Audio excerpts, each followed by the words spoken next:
여러분 안녕하세요. 이야기를 들려줄 플레잉입니다. 나는 의사로서 세균을 연구하던 중에 배양 접시에 날아들어온 푸른색 곰팡이 주변에 균이 잘 자라지 못하게 하는 페니실린이라는 것을 발견을 했어요. 이 페니실린은 바로 전쟁 중이었던 많은 군인들의 목숨을 지킬 수 있었지요. 단지 우연한 자연현상에 불과한 일이 나의 관찰로 인명을 구해내는 항생제의 개발로 이어졌던 거지요. 그럼 내가 발견한 페니실린이라는 것이 무엇인지 한번 같이 알아볼까요? 사람이 병에 걸렸다는 것은 무엇일까요? 우선 병이 걸리는 것에 대한 인식이 언제부터 제대로 확립되었는지 알아볼까요? 사람이 왜 병에 걸리는 것인지에 대답을 하려면 먼저 프랑스의 유명한 과학자인 파스테르에 대한 얘기부터 해야 될 것 같네요.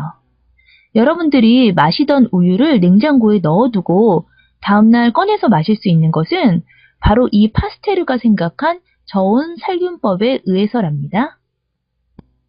만약 고기 덩어리가 있는 곳에서 파리 한 마리가 생겼다고 합시다. 그 파리는 저절로 생겼을까요? 파스테르가 살던 시절의 사람들은 자연 발생적으로 생명체가 생겨난다고 믿고 있었어요.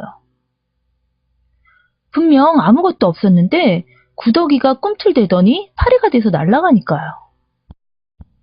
그러나 다른 생각을 가진 파스테르는 유리로 된 삼각 플라스크의 주둥이를 S자 모양으로 구부려 마치 백조목 같은 플라스크를 만든 다음에 여기다가 고깃즙을 넣고 끓였어요. 끓인 다음에 오랫동안 놓아두어도 아무런 생명체가 생기지 않았어요. 그래서 이번에는 플라스크의 굽은 부분에 있던 고인물을 흘려서 플라스크 안으로 넣었어요. 그랬더니 그 다음날부터 고깃즙이 썩기 시작한 거예요. 굽은 부분에 있던 곰팡이 포자가 들어가서 고깃즙을 먹고 자라게 된 거죠.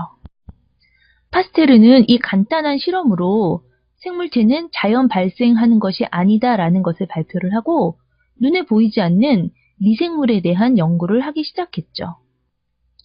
그 뒤 파스테르는 세균은 눈에 보이지 않지만 이 세균이 우리 몸에 들어와서 병을 일으키게 된다라는 것을 최초로 밝히는 위대한 의학적 업적을 이룩했죠. 이 업적은 눈에 보이지 않는 세계를 믿게 했고 합리적인 치료법의 개발과 미생물 침입을 막는 이론적 근거를 제시하게 된 거예요. 이번에 파스테르는 음식이 썩는 거, 부패하는 것도 공기나 먼지에 있는 세균 때문이다라는 것을 밝혀냈고요. 이 세균은 열에 약하기 때문에 간단히 끓이기만 하면 오래 보관할 수 있다는 것을 발견을 했죠.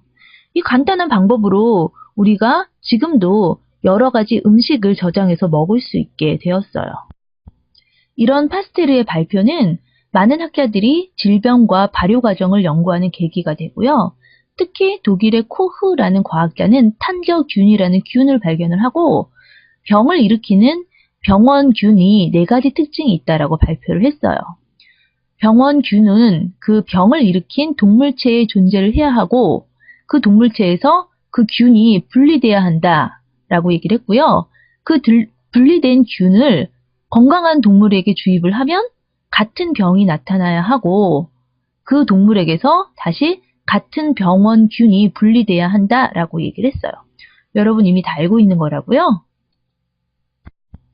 파스테르는 코흐의 설명에 따라서 실험을 하고 있었어요. 어느 날 휴가를 갔다 와서 파스테르는 오랜 기간 방치해놨던 닭 콜레라 균을 닭한테 접종을 시켰어요. 이제 놀았으니까 일을 해야지 하고 접종을 시켰는데 이 닭이 콜레라에 걸리지 않는 거예요. 그래서 이번에는 이 닭한테 신선한 콜레라 균을 접종을 했어요. 불쌍하죠? 그래도 이 닭은 병에 걸리지 않았어요. 약해진 균을 접종받지 않은 닭은 신선한 균에 노출되니까 금방 병이 나타났는데 말이죠. 파스테르는 그 의미를 알아차렸어요. 이 약해진 균은 닭한테 면역력을 키워줬던 거예요. 그래서 약해진 병원균으로 예방접종에 쓰일 닭 콜레라 백신을 만들게 된 거예요.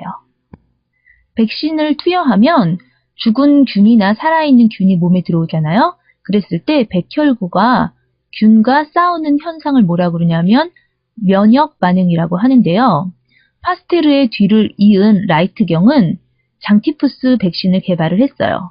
그리고 병원에 면역 특공대를 동원하라 라는 피어를 내걸고 의학연구센터를 세웠는데 그곳에서 바로 내가 페니실린을 발견했어요.